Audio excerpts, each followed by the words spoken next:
Radio Eternidad, impactando el presente con un mensaje eterno. Muchas bendiciones para todos y cada uno de ustedes.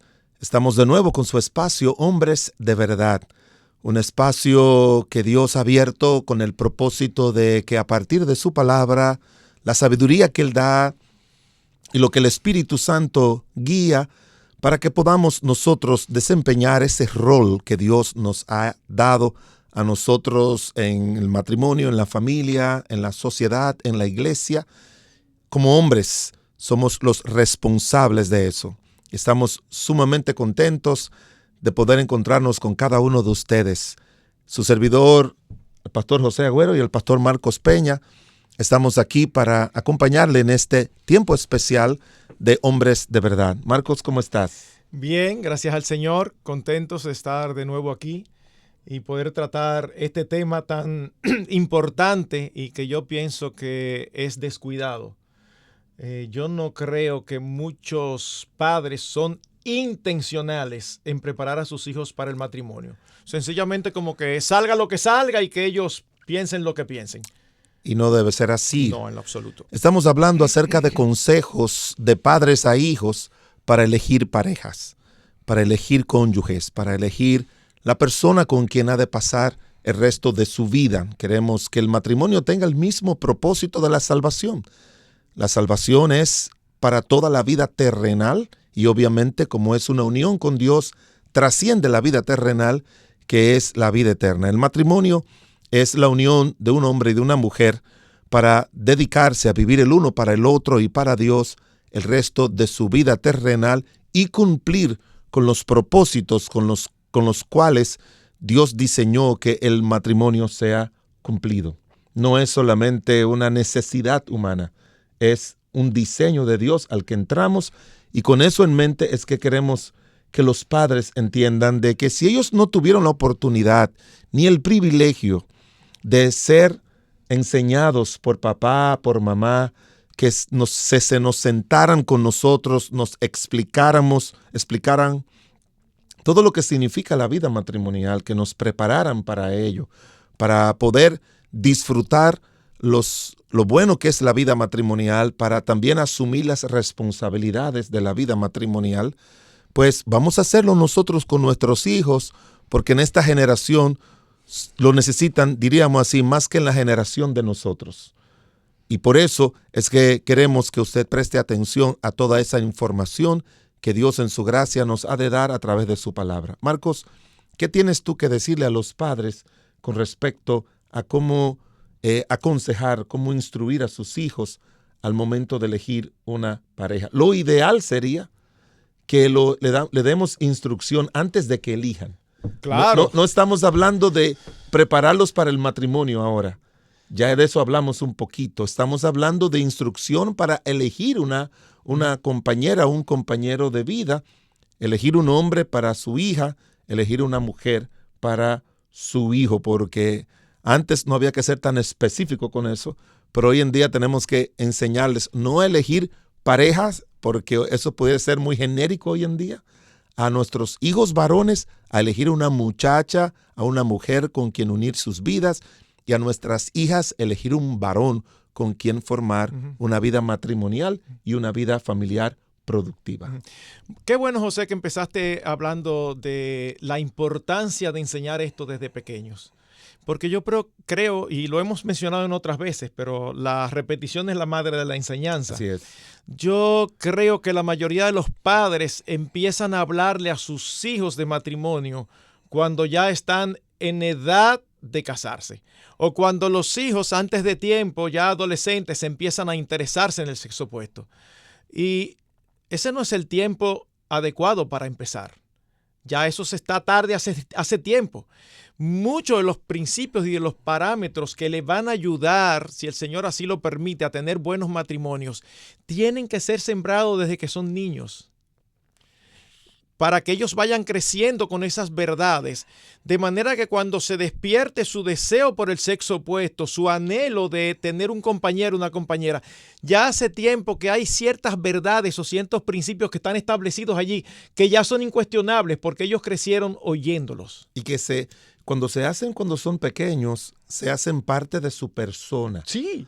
Y de su carácter, no es meramente una información sobre algo. Ujú. Cuando se da tardíamente, puede ser una información sobre algo Que ellos toman o dejan. que no es mala. Ujú. Pero cuando usted y yo lo hacemos, como dice la Biblia, instruirlo desde pequeño, Así es. y parte de la instrucción es eso se hace parte de su carácter y de su personalidad y le va a dar una capacidad especial al momento de discernir, no solamente de elegir, sino de discernir quién es la persona con quien tiene que unir su vida. Déjame dar un ejemplo práctico. Si nosotros como padres no hemos hablado con nuestros hijos al respecto, ¿ustedes creen que cuando llegan adolescentes y ponen sus ojos en alguien que no es adecuado y nosotros le decimos que no es adecuado, nos van a escuchar? No. Inmediatamente van a pensar que papi siempre está pensando en esto, mami siempre está viendo de más, no conoce a este muchacho que es buenísimo o a esta muchacha que es buenísima cuando realmente no lo es. Entonces, ¿cuándo es que se empieza a trabajar con eso? Es desde pequeño que uno empieza a decirle, mija, mijo, cuando tú ya seas más grande y tú vayas a tener un compañero, una compañera, es importantísimo que papá y mamá estén de acuerdo. Es desde el principio, que ellos crezcan con esa noción de que deben tener la aprobación de los padres. Yo sé que hay padres insensatos que a veces no aprueban una relación por razones mezquinas o por razones incorrectas. Pero porque haya excepciones, nosotros no vamos a violar la regla general. Así es. En sentido general, los padres tienen más experiencia, más conocimiento. Si son padres creyentes, deben tener parámetros y valores adecuados. Y normalmente, y tú lo sabes como pastor José, porque seguro que te ha tocado lidiar, cuando una mamá, cuando un papá y sobre todo una mamá que miran más allá, dice, es que no me gusta ese muchacho para mi hija, es que no me gusta esa muchacha para mi hija, en un alto porcentaje tienen razón, pero un porcentaje altísimo, porque cuando no tienen razón y hablan con el pastor le puede decir, pero a mí me parece que los parámetros que tú estás poniendo no son los adecuados, porque a veces aparecen creyentes que, pastor, es que a mí ese muchacho no me gusta, ¿pero por qué? Es que mire que su familia es así, asá. Sí, eso está bien y es un elemento a considerar, pero él, ¿cómo es? Es que yo tengo temor de que él copie el patrón familiar, pero ¿tú has visto evidencia de eso? No, la verdad que no. Entonces ahí el pastor está para, bueno, espérate, vamos a considerarlo. No vayas a crucificar al muchacho por su familia, porque a veces son unos muchachos que son unas estrellas y sencillamente por su familia ya lo quieren anular. O peor aún. Pastor, lo que pasa es que él creció en Maquiteria y nosotros crecimos en Naco. El que nos está yendo lejos, estoy hablando de que él creció en un barrio pobre y nuestra hija creció en un barrio de clase media, media alta. ¿Serio? Y esos son los parámetros que tú estás tomando. Y tú lo sabes, que hay creyentes que a veces tú dices, tú te quedas con la boca abierta. Yo no puedo creer lo que yo estoy oyendo. Porque son parámetros clasistas. Y ustedes saben, porque hemos dicho en otros programas, que no creemos que eso no debe ser tomado en cuenta. Sí, eso es un elemento a considerar, pero no un elemento necesariamente per se que impide. Si esos elementos, perdón Marcos, si esos elementos influyen negativamente en sus principios y en su forma de vivir y de ser, pueden ser tomados en cuenta, pero si no, no. En otras palabras, la condición económica per se en sí misma no es una objeción. No. Pudiera serlo, pero cada caso es particular. Así es. Entonces, en esos casos, bueno, asegúrese de que sus padres busquen consejo, ¿verdad? Pero en sentido general debemos de entrenarlos para eso.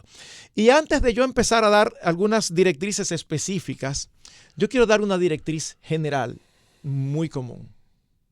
No es solamente que ejemplifiquemos delante de nuestros hijos lo que debe ser un matrimonio, sino que nosotros no le demos una visión distorsionada. José, a mí particularmente me choca y hasta te puedo decir que me molesta cuando la visión del matrimonio que se traspasa es como la de una situación, una relación necesaria pero complicada o difícil. A mí no se me olvida. Y posiblemente tú ni te recuerdas. Estábamos en un evento grande que se hace aquí o se hacía aquí en el país, y estamos conversando y se te acerca a ti un joven conocido. Oh, mi hijo, ¿cómo tú estás? Y te saluda muy afectuosamente. Y entonces dime, ¿cómo te ha ido? Luego tú me diste la información que se había casado hacía como un año. Y entonces cuando tú le preguntas cómo le va, él responde primero la respuesta típica y luego hace un comentario adicional. Respuesta típica: bien, bien, gracias al Señor. Ok, ay, qué bueno. Pero entonces añade: pastor, pero mire, esto del matrimonio no es fácil. Y yo digo, yo siempre digo, ¿por qué andamos diciendo que el matrimonio no es fácil? ¿Por qué mejor no decimos que nosotros no somos fáciles? Porque el matrimonio es un diseño de Dios y Dios lo diseñó, óiganme bien, para que fuera un deleite. Yo creo que a nosotros los cristianos no nos pega ni nos luce que nosotros andemos hablando del matrimonio ahí como que es una pesada carga. En el libro de Proverbios dice: el que haya esposa, haya el bien. No dice el que haya esposa se mete en un lío, el que haya esposa se mete en un problema y ahora sí es verdad que va a tener... No. Quizás algunos estarán pensando en lo que dice el apóstol Pablo. Bueno, es mejor quedarse solo porque el que se casa va a tener aflicción. Claro, porque los que se casan son dos pecadores, no son dos ángeles encarnados que se están casando. Y es obvio que va a haber dificultades, pero lo que estamos diciendo es que no debemos traspasarle a nuestros hijos que las dificultades propias de una unión entre dos pecadores son la característica primordial. Porque cuánto deleite, José, cuánto disfrute, cuánto compañerismo, cuánto gozo, como Dios lo diseñó. Entonces traspasamos a los demás como, bueno, piénsalo bien. Para mí, de verdad, hasta es molestoso cuando un joven cristiano de 22, 23 años está planificando casarse con una jovencita que tú sabes que son dos jóvenes buenos y aparecen hermanos en la iglesia. Ay, pero no te casé tan joven. ¿En qué versículo tú te estás basando? O sea, no, pastor, porque usted sabe que eso es duro. Entonces, es como la idea, a veces lo dicen, son capaces de decirlo, pero la idea es como, disfruta tu vida antes de casarte. Excúsame, ¿qué es lo que tú estás queriendo decir?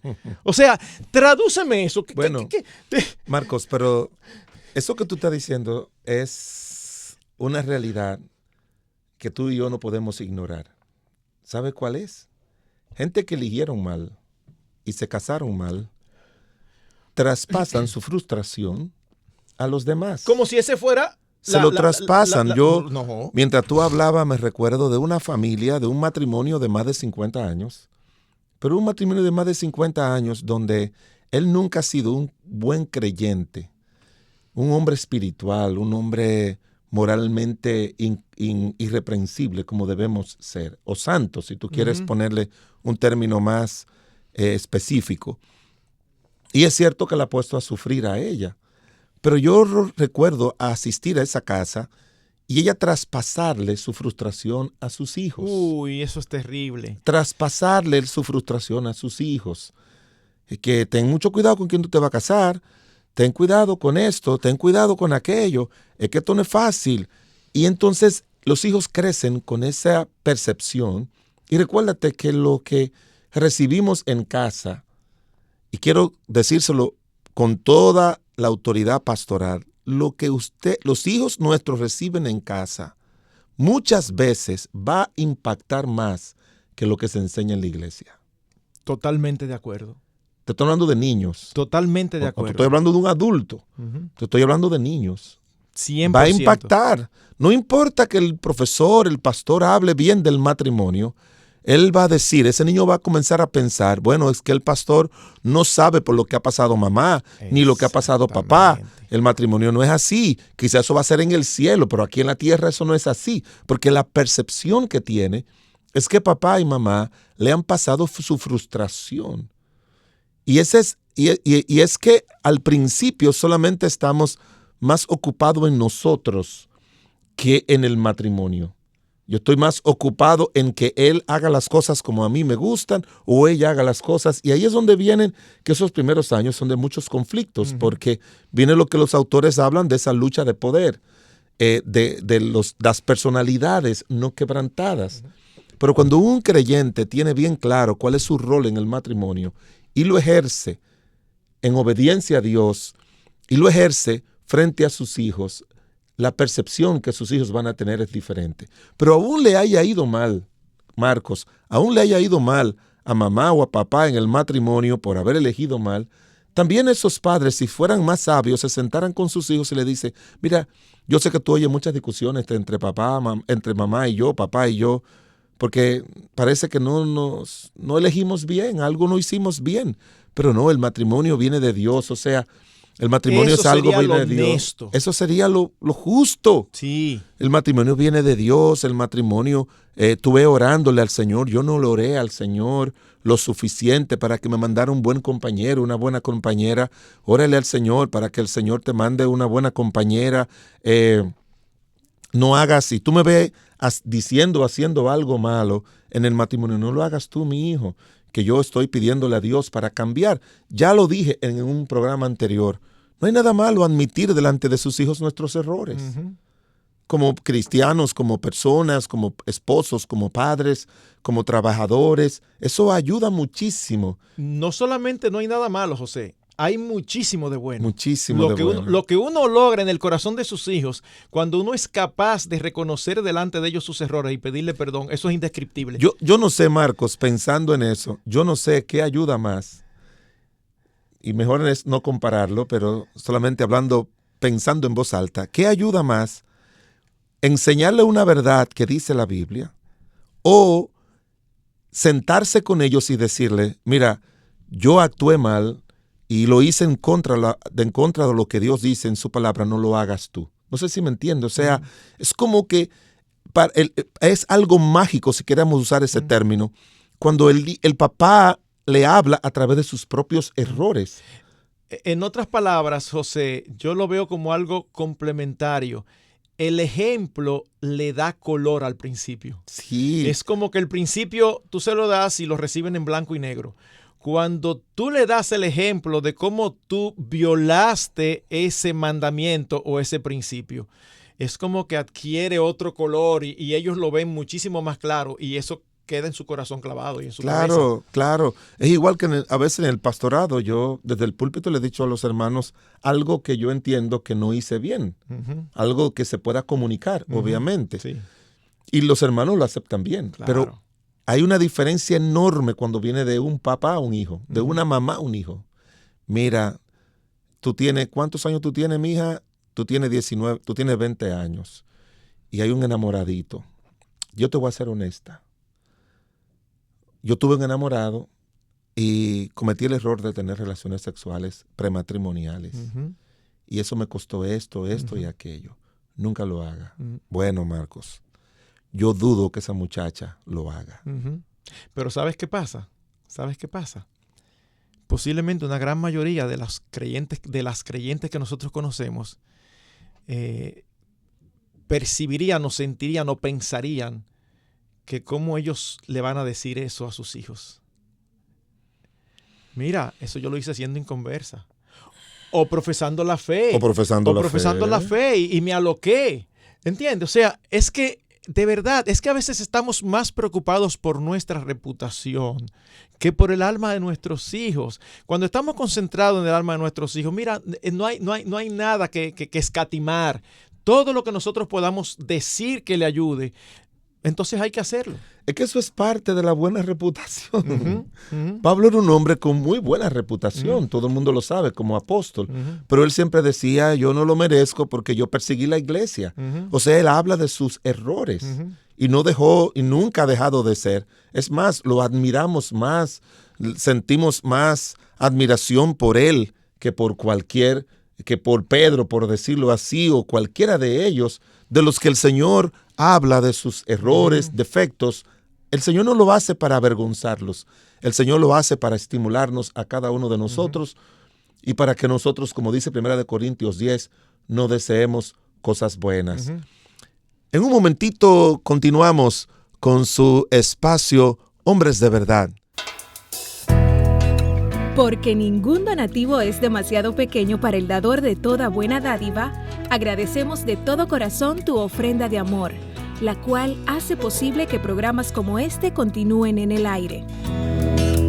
Gracias por tu imprescindible y fiel apoyo financiero, el cual cambia vidas por la eternidad con programas como este.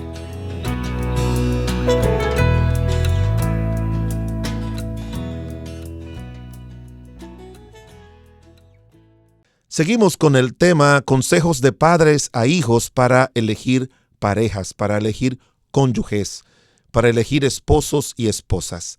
Marcos, ¿qué más tú crees que serían consejos adecuados para darle a los padres? Aparte de traspasarle de una manera intencional que el matrimonio no es una carga pesada, sino una bendición de Dios. Yo creo que, y voy a hablar primaria y específicamente de cómo preparar a los hijos varones. Nosotros tenemos en las Escrituras a un padre instruyendo a su hijo varón. En Proverbios 5 y en otros lugares de Proverbio, él le dice, ten cuidado con la mujer extraña. O sea, no entres a la casa de la mujer extraña, es coqueta, se mueve de tal manera, guiña los ojos. Entonces, nosotros debemos de enseñarle a nuestros hijos varones desde el principio que lo que debe buscar en una mujer no es lo externo ni lo físico. Cada vez que uno dice eso, siempre sale uno, entonces tiene que ser una gente que a uno no le guste. Nosotros no hemos dicho eso. Lo que pasa es que a veces exageramos eso. Y la cantidad de casos que conocemos de hombres que han elegido solamente por lo físico y luego pasan muchísimo trabajo es inmensa. Marcos, pero es que tenemos que enseñarle a nuestros hijos, porque eso ha pasado con nosotros inconscientemente. A nadie le gusta alguien para casarse porque solamente le guste físicamente. Óyeme, a nadie. A veces uno encuentra muchas parejas felices que cuando tú los comparas físicamente pueden parecer parejas disparejas. Sí. Pero no es cierto. Es que gustarle a alguien para casarse va más allá de la apariencia física. Mucho más allá. Sí, José, estoy de acuerdo contigo. Sin embargo, como Dios nos hizo, hay una diferencia entre el hombre y la mujer. El hombre es más visual y por eso hay que darle esa instrucción. De hecho, si tú comparas, seguro que te darás cuenta que es más común ver a un hombre que no puede decirse que es buen mozo, ni mucho menos, con una mujer hermosa, que al revés. O sea, es más difícil ver a un hombre que se ve bien atractivo con una mujer que no dice nada. Eso es mucho más difícil. Porque el hombre es más visual. No es que a la mujer no le importe eso, pero por naturaleza para la mujer no es tan vital. Entonces, muchas veces nuestros jóvenes se les van los ojos con la figura de una muchacha y hasta con su trato. Y eso los ciega, José, para ver otras cosas. Los ciega a veces para ver superficialidad. Los ciega para ver egoísmo. Los ciega para ver sensualidad. Los ciega para ver falta de amor al Señor. Y a veces yo digo, bueno, hay hermanos que están casados con sus maniquí, pero han pasado trabajo. Sí. Después tú lo oyes quejándose, no, porque para yo lograr que esta mujer me ayude en el devocional, es un familiar, es un problema. Bueno, mi hermano, pero tú tienes lo que tú elegiste. Entonces, claro, vamos a decir lo que la Biblia dice. La belleza física no es mala en sí mismo, ni es un pecado. Pero la Escritura sabe que somos muy llevados por eso y eso nos distorsiona. Por eso dice un proverbio, como zarcillo de oro en el hocico de un cerdo es la mujer hermosa y apartada de razón. Y otro dice, engañosa es la gracia y vana la hermosura. La mujer que teme al Señor, esta será alabada. Eso es vital. No dice que la gracia y la hermosura son malas, dice que es engañosa. Entonces, si nosotros no entrenamos a nuestros hijos desde pequeños a tratar de ver más allá de lo físico, pueden meter la pata, pueden tomar una mala decisión. Debemos de enseñarles que vean más allá, que piensen en el carácter, que piensen en que se fijen si es una mujer que ama a Dios por encima de todo. Eso es importantísimo, porque la mujer es fácilmente engañada, pero el hombre es fácilmente seducido. Así que eso es parte, yo creo que vital del entrenamiento, que ellos sepan qué mirar en una mujer. Porque a fin de cuentas, hay una canción de un cantante famoso que ya falleció, que decía en una de sus canciones que hasta la belleza cansa. Y eso tiene algo de realidad en este sentido. Uno se casa con una mujer hermosa y un varón, se va a deleitar en su mujer y va a sudar su fiebre en los primeros años de casado. Pero ¿sabes qué? Tarde o temprano, él se va a acostumbrar a ese cuerpo. Y lo que le va a quedar en realidad, y a lo que nunca se va a acostumbrar, es que es una mujer superficial, que es una mujer simplona, que es una mujer rencillosa, que es una mujer egocéntrica. Eso permanece para toda la vida. Y al final puede ser, mira, una reina de belleza. Y ya a ti no te va a importar eso. Y eso es lo que va a perdurar. Es que la belleza engaña a la personalidad del que la tiene porque lo hace confiar en eso. Uh-huh. Y, por ejemplo, yo estaba leyendo recientemente en el libro de Esther. Y dice la Biblia que el rey Asuero mandó a buscar a la reina Vasti para mostrar su belleza. Sí. Y ella dijo que no. O sea, ella, aquí la importante soy yo. Aquí la que manda soy yo. Aquí la que va cuando quiera soy yo. Se mostró como una mujer rebelde, se mostró como una mujer desconsiderada, se mostró, como dice la Biblia, una mujer que no honra a su marido, que no está bajo la autoridad de su marido. Porque todo eso es lo que dice el capítulo 1, que los consejeros del rey interpretaron en esa acción. Y al final entonces ellos le aconsejaron que buscara otra. Entonces Vasti perdió. Y hay muchas mujeres que pierden por eso, porque se concentran tanto en mantener su belleza física que se olvidan de su belleza interior, como dice Primera de Pedro 3, un espíritu afable, apacible, que es de gran estima delante de Dios. Estoy totalmente de acuerdo con el principio. No necesariamente tan de acuerdo con la interpretación, porque también he estudiado el pasaje y he visto que siempre de jovencito, hay dos enfoques. Uno, ese, que ella fue rebelde, pero otro que es por el que me inclino, después que lo estudié, y es que ese mostrar su belleza implicaba cosas no adecuadas.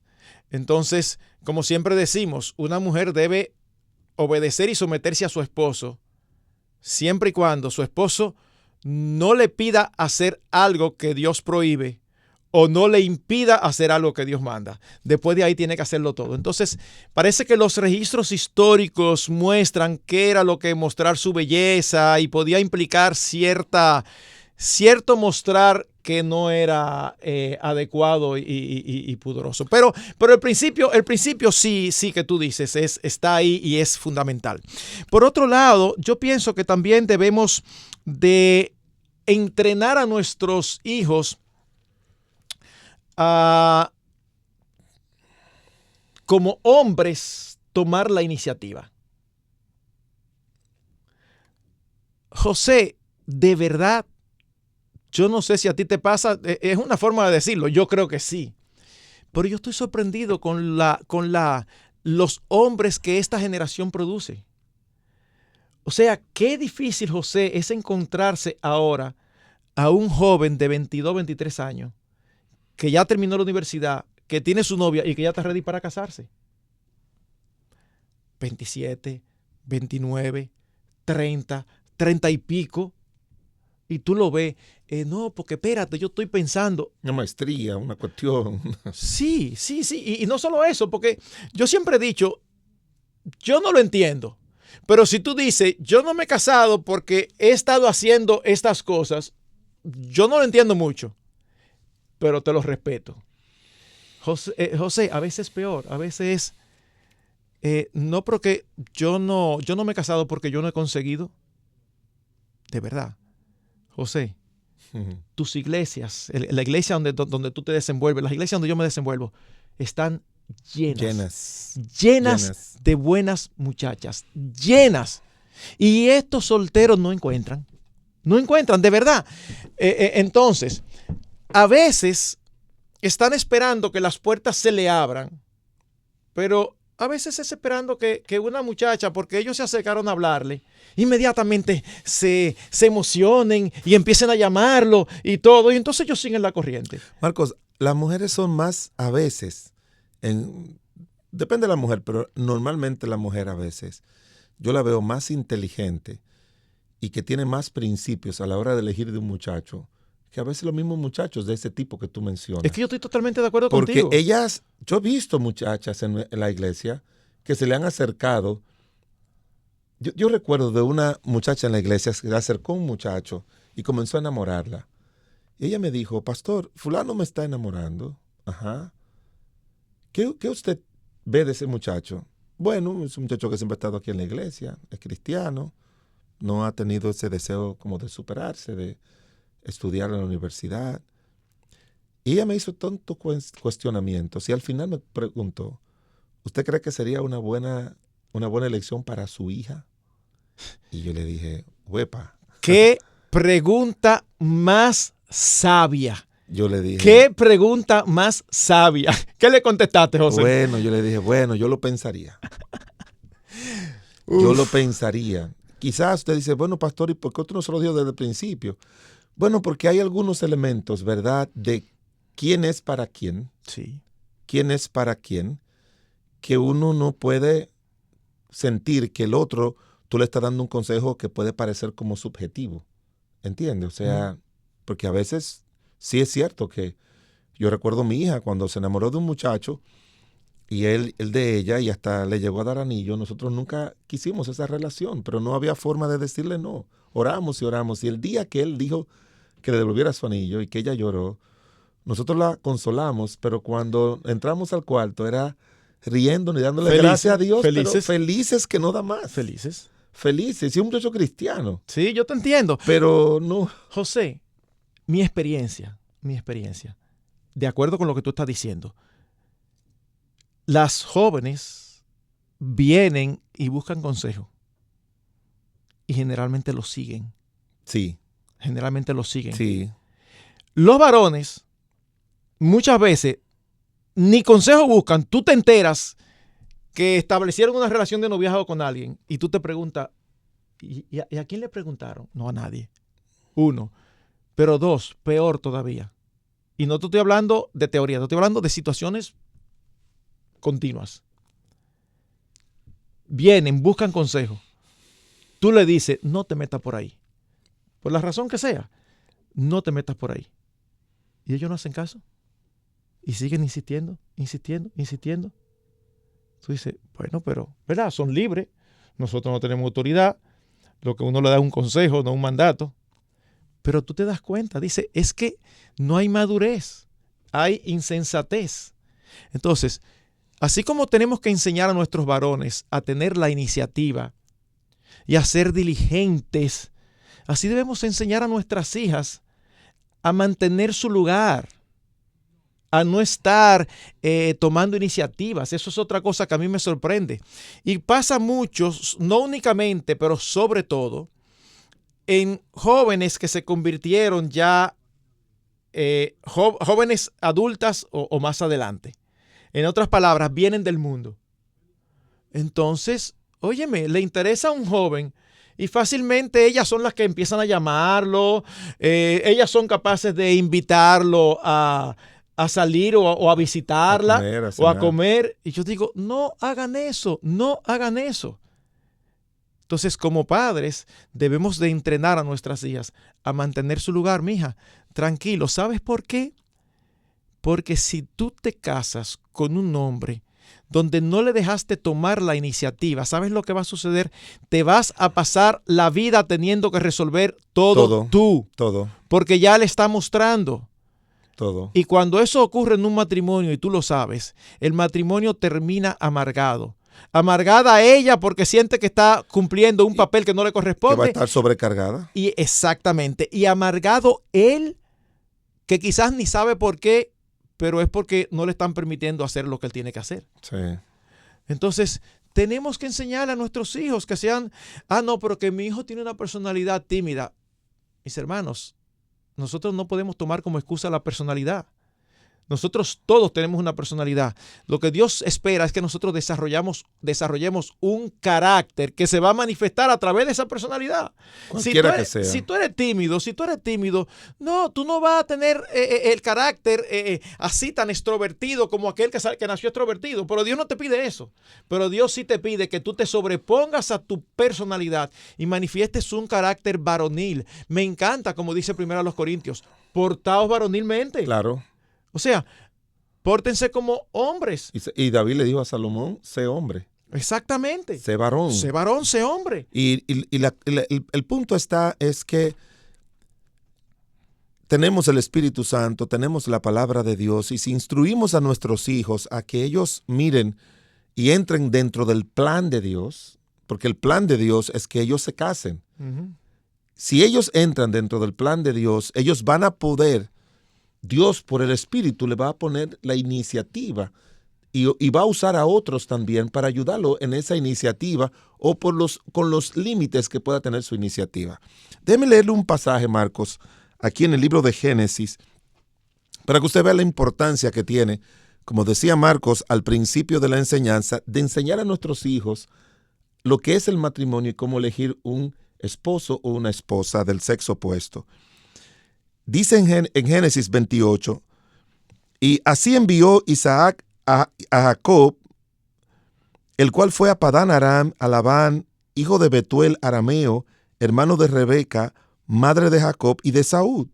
Eso fue cuando Rebeca le dijo a Isaac, vamos a mandarlo para allá, yo no quiero que elija mujeres de por aquí. Se le está dando una instrucción. Génesis 24. No, 28. 28. 24 es con Isaac. Con Isaac, sí. Y entonces Jacob lo hizo. Y oye esto, Marco, que a mí me dolió mucho. Me dolió bastante esto.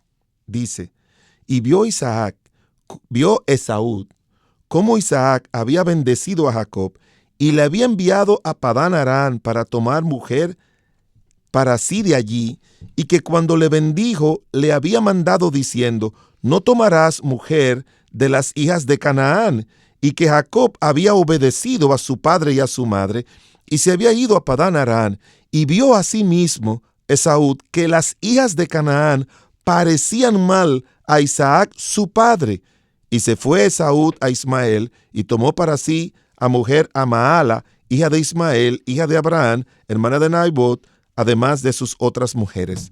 Oye el escenario. Él está escuchando, hijo, yo no quiero que tú elijas mujeres de por aquí. Y él dice, wow, a mi papá y a mi mamá no les gusta eso. Déjame buscar una hija de la de mi descendencia, de Ismael. Pero ¿cuándo fue que lo oyó Marcos? Cuando ya él tenía otras mujeres. Sí. Dice en el capítulo 27 que él eligió una mujer de por ahí que fueron amargura para su mamá. ¿Pero por qué él hizo esa mala elección? Porque no tuvo un papá y una mamá que se sentaran, como hicieron ellos con Jacob, para decirle, de estas mujeres no, y como la Biblia son historias comprimidas, seguro que le dieron una cantidad de razones que a Esaú, con todo su problema, les pareció muy justo y claro, pero como dicen en inglés, too late, bastante tarde. Uh-huh. Pero como quiera sí, le llegó y dijo, déjame elegir una que le agrada a mis padres y que no tenga esas cualidades. ¿Hubiese usted pensado que hubiese sido la vida de Saúl si él hubiese recibido esa instrucción? ¿Pudo darse cuenta lo bien que le fue a Jacob por haber seguido la instrucción de su padre? Entonces la pregunta que yo puedo hacerle a ustedes es, ¿tú estás criando tus hijos como criaste a Esaú o como ayudaste, aconsejaste a Jacob? Si lo estás haciendo como lo hiciste con Esaú, ya tú sabes que va a elegir mal y que van a ser amargura para tu vida. Pero si tú lo haces como lo hiciste con Jacob, entonces Jacob va a poder elegir bien, porque eligió a Rebeca, excelente mujer, va a tener una vida buena, porque por la gracia de Dios pues eligió basado en principios bíblicos que papá y mamá le dieron. Amén. Entonces, esa es la importancia que tiene de nosotros decirle a nuestros hijos, antes de que elijan, antes que se enamoren, antes de que sean grandes.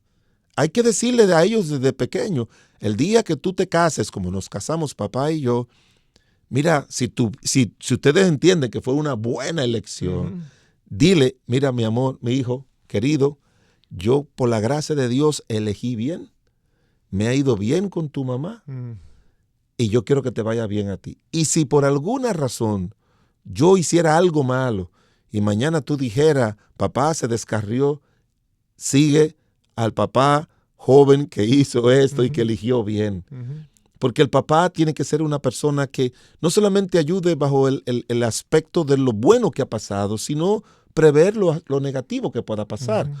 Igualmente pasa con la hija, que la mamá se siente y le diga, mira, mija, yo elegí un buen hombre, tu papá es un buen hombre, tiene esto y aquello en su vida, en su carácter, como todo hombre, pero es un buen hombre. Pídele a Dios que te dé un buen hombre, que tenga esas cualidades. Porque yo recuerdo que cuando antes de yo enamorarme de mi esposa, yo me arrodillé y le dije al Señor, yo quiero que tenga estas 3 cualidades. Yo duré un año pidiéndole a Dios que tuviera esas 3 cualidades, ninguna física. Eran cualidades espirituales, cualidades relacionadas con su trato con sus padres, cualidades relacionadas con sus tratos emocionales o sentimentales. Siempre le pedí a Dios que me diera una mujer dulce y cariñosa, y como tú sabes que Dios siempre da más abundantemente, esta es miel, pura miel. Esta mañana nos levantamos, hicimos nuestro devocional y yo le dije, wow, yo te vi orando y tenía ganas de darte un beso, un abrazo, porque me hace falta. Y de una vez dejó el desayuno y fue corriendo. Me dio beso y abrazo. Me dijo, pero yo también a las 5 de la madrugada, antes de despertarme, yo te abracé y te besé, pero tú estabas durmiendo. Y hace 40 años de eso. O sea que siempre hay que involucrar a Dios y la palabra de Dios para que nuestros hijos puedan tener conocimiento claro de todo lo que envuelve elegir. Vamos a envolver a Dios, a señalarle los propósitos de Dios, vamos a partir de las Escrituras, pero también vamos a darle un buen ejemplo para ello. Con esa Trinidad, esa trilogía, es difícil que sus hijos, nuestros hijos, no se casen bien. José, el tiempo se nos ha ido. Simplemente déjame ratificar algo que dijiste que es muy importante y lo voy a decir breve por falta de tiempo. Enséñenle a sus hijos a la hora de elegir que antes de tomar una decisión, observen cómo esas muchachas tratan a su papá. Y a las jovencitas enséñenle a ver cómo ese muchacho trata a su mamá. Este es el tipo de consejo que los jóvenes lo oyen y dicen, ay, pero es que ustedes no se imaginan lo importante que es. Porque si un joven no trata a su mamá con deferencia, con cortesía, con cariño, no hay ninguna razón para pensar que con ustedes van a ser diferentes. Esa fue una de las 3 que yo le pedí. Exacto. Por eso fue que lo mencioné. Sí. Y de igual modo, si usted ven a una muchacha que trata a su papá con irrespeto, que no le sirve, que la trata despectivamente, no piense, no, porque eso es que su papá es de tal o cual. No piense eso. Eso es parte de su forma de ser y así va a suceder con usted. El tiempo se nos ha ido, pero esperamos que con estos elementos que hemos dado, yo creo que son fundamentales para hacer una buena elección. Que el Señor nos ayude a instruir a nuestros hijos y que también les ayude a ellos a recibir esta instrucción. Que Dios les guarde y les bendiga. Hasta una próxima entrega de su programa, Hombres de Verdad. Radio Eternidad, impactando el presente con un mensaje eterno.